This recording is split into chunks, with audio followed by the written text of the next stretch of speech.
Hello friends, welcome to my kitchen. Today I have come up with peanut chicky recipe. It's a simple recipe which needs just 2 ingredients, but a lot of them complain saying that their chicky either becomes too sticky or it gets burnt out. I'll be sharing with you all few tips and tricks that you need to follow to get a perfect crunchy chicky. Let's begin with the recipe.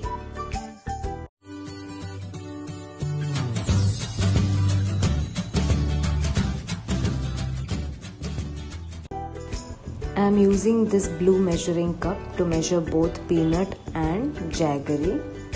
We need 1 cup of jaggery and 1 cup of peanut and around 2 to 3 tablespoons of water.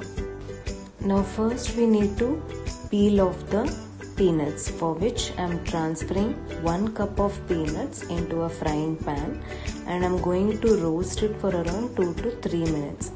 Do not over fry it or over roast it, because if the peanuts turn black then it will not taste good.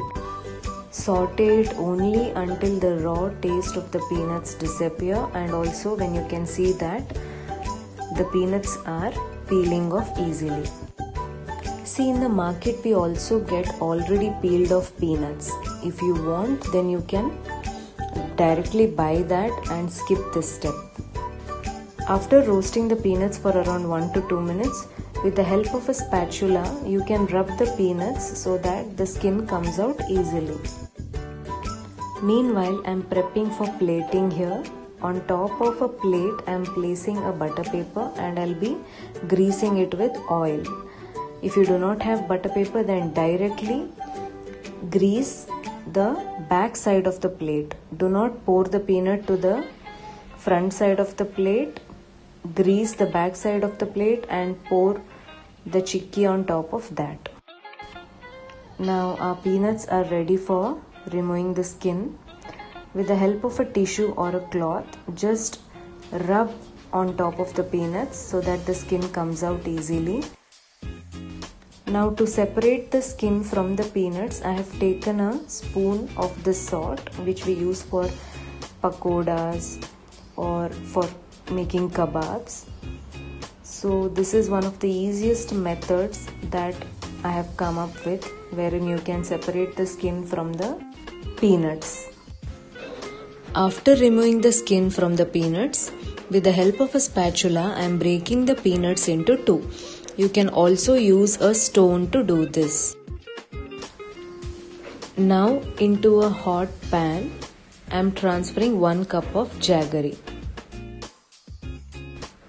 Once the jaggery slowly starts melting, I am adding around 3 tablespoons of water. Meanwhile, keep a steel plate and a bowl of regular water ready. I'll tell you why we need it later. Keep giving it a stir so that the jaggery doesn't burn out at the bottom. Usually if you're using a non-stick pan, it doesn't burn out. If you're using a heavy kadai, then there are chances that your jaggery syrup may burn out at the bottom. So whatever it is, keep giving it a stir. After around 8 to 9 minutes, we can see that our jaggery syrup has become thick. Now we need to check for the consistency. Here we are not checking for one string consistency. Here we are checking if the jaggery syrup when in room temperature is hard. See, I have poured a little bit of jaggery syrup into warm regular water. Now once the temperature comes to normal, we are checking the consistency of this piece of jaggery. See, when you stretch it, it is like a rubber band. If you turn off the flame now and if you pour the peanuts on top of this, your chicky will become sticky. It will stick to your teeth, which means we need to wait for another 2 minutes. After 2 minutes, again I am checking for the consistency. I am pouring some jaggery syrup into water. Once it comes to room temperature, I am picking it up. If you see, this piece doesn't stretch, it has become hard. Now when you drop it on the plate, you need to get this sound. See?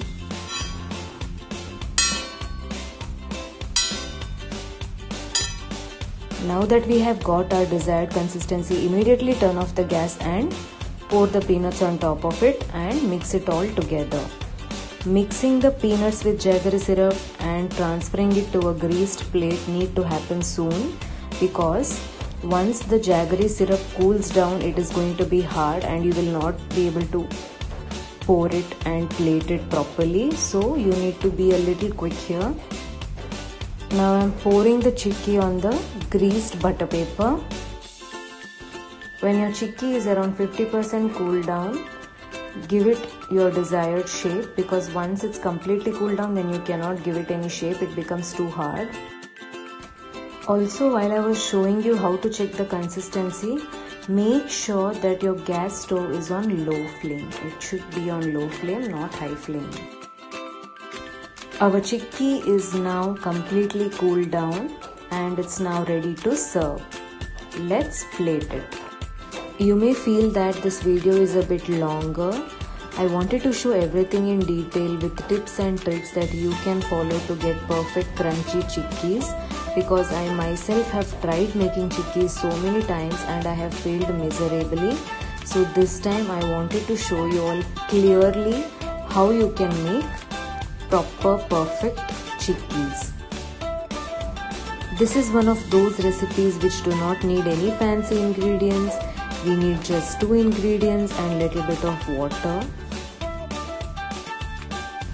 So guys, do try this recipe and let me know in the comment section if you enjoyed this recipe. Also, please don't forget to hit the like button, and if you haven't subscribed to my channel yet, then do subscribe to my channel. See you in the next video.